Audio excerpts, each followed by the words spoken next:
उस देवता के बारे में 2 लाइन वंदना मैं पेश करता हूँ आज। जय हो बाबा अम्बेडकर। नाम मेरा महेश विद्यार्थी है। बहुत ही हर्ष ही उल्लास का दिन है हमारे लिए, किसी त्यौहार से कम नहीं है। और जैसे और त्यौहार होते हैं वैसे ही बाबा साहब का जन्मदिन भी हमारे लिए एक बड़े त्यौहार के रूप में हम मनाते हैं। और आज के दिन कितनी खुशी हो रही है इसका मैं शब्दों में बयान नहीं कर सकता हूँ।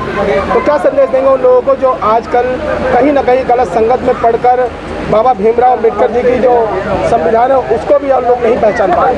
देखो, मैं तो यही संदेश दूंगा कि अपने बच्चों को लोग शिक्षित हो और दूसरों को भी शिक्षित करें।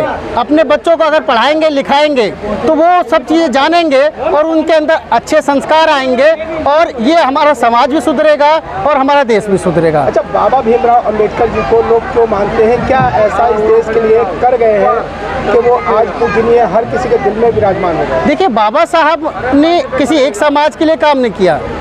जो समाज दबा कुचला था उसका तो उद्धार किया है। साथ में पूरे भारत के लिए उन्होंने काम किया। जैसे आरबीआई की स्थापना कर दी, प्रोविडेंट फंड की व्यवस्था की और बाकड़ा नागल बांध जैसी परियोजनाएं की। तो ये सारी जो व्यवस्था थी, पहले कानून मंत्री बने तो हिंदू कोड बिल लेके आए जिससे महिलाओं का उद्धार हुआ।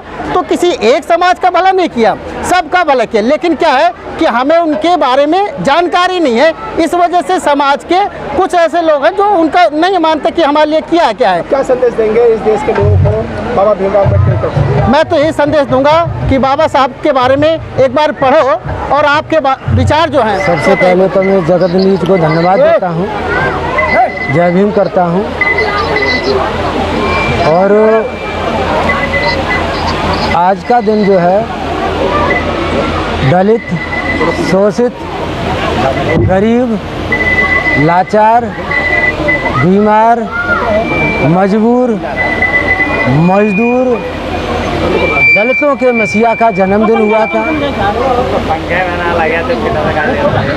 बाबा साहब का जन्म उस समय हुआ था जब दलितों को कपड़े पहनने का अधिकार छीन लिया, रोड पर चलने का अधिकार छीन लिया, शिक्षा का अधिकार छीन लिया और जो मेहनत करता था उसका रोजगार भी वो उसे पूरी तरह से नहीं देता था। सामंतवादी व्यवस्था उस समय चरम सीमा पर थी। तो ऐसे समय पर महापुरुष के रूप में डॉक्टर बी.आर. अम्बेडकर साहब ने जन्म लिया था। 14 अप्रैल 1891 में जन्मे इस महापुरुष ने हम दलितों, गरीबों, लाचार, असहाय, बीमार, गरीब, मजबूर, मजदूर सभी लोगों के लिए संविधान में सबका अधिकार लिख करके उनको उन सामंतवादी दबाव से आज़ादी दिलाई थी। ऐसा क्या कह गए थे इस देश के बच्चों को, युवाओं को, या फिर इस देश को क्या धरोहर में दे रहे हैं बाबा भीमराव? बाबा साहब भीमराव अम्बेडकर एक ऐसा सूत्र दे गए हैं और उन्होंने कहा था कि मेरे समाज के लोगों, शिक्षित होना, संगठित होना और संघर्ष करना, ये महत्वपूर्ण फॉर्मूला उन्होंने अपने जीवन के पूरी कहानी को इन 3 फॉर्मूला में बता दिया था। और उन्होंने कहा था कि भ्रम और भय से दूर रहें।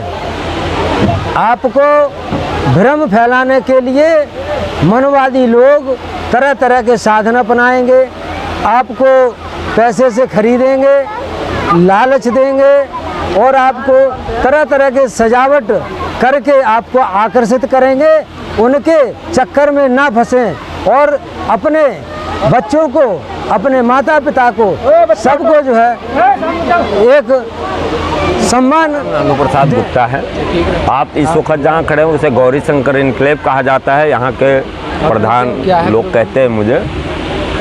आज गौरी शंकर इनक्लेव के बीच जिस तरह से संविधान निर्माता बाबा साहब अम्बेडकर जी की जो जयंती मनाई जा रही, जन्म उत्सव, ये पूरे गौरी शंकर के लिए हर्ष की बात है, पूरे समाज के लिए हर्ष की बात है।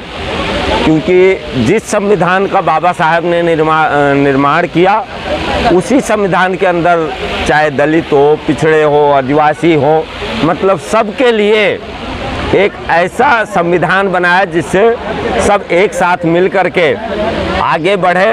और जब लोग आगे बढ़ेंगे, सर्व समाज आगे बढ़ेगा, तभी हमारा देश आगे बढ़ेगा।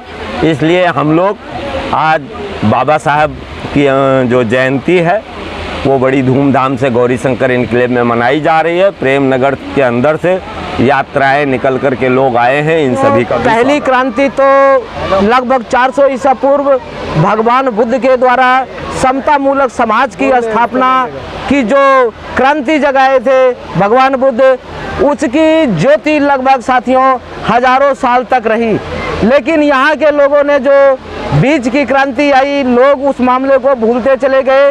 दूसरी क्रांति 19वीं सदी में बाबा साहब द्वारा समता मूलक समाज की स्थापना हेतु जो क्रांति शुरू हुई, उसी मिशन को तैयार करने के लिए, लोगों को बताने के लिए उस क्रांति को जनता के बीच में जा रहे हैं। उनका हर्षोल्लास, उनका पावन पर्व, उनको जन्मोत्सव का मना रहे हैं कि वो लोग जगें। जो समता मूलक समाज की स्थापना भगवान बुद्ध ने किया था, उसी डोर पर बाबा साहब चल करके इस समता मूलक की समाज की स्थापना करना चाहते हैं। इस देश में जो समता मूलक समाज खत्म होता है तो हमारे देश में शाक आए, हूण आए, कुषाण आए और साथियों मुगल आए, अंग्रेज आए। क्यों आए? इन लोगों का वो भी दिन तो था कि जब भगवान बुद्ध ने समता मूलक समाज को बनाया था तो भारत सोने की चिड़िया कहा जाता था। वही क्रांति दोहराने के लिए बाबा साहब के अगुवाई में हम लोग तैयारी जनता को जगाने का काम कर रहे हैं, उनका जन्मदिन मना रहे हैं। जय भीम, जय भारत।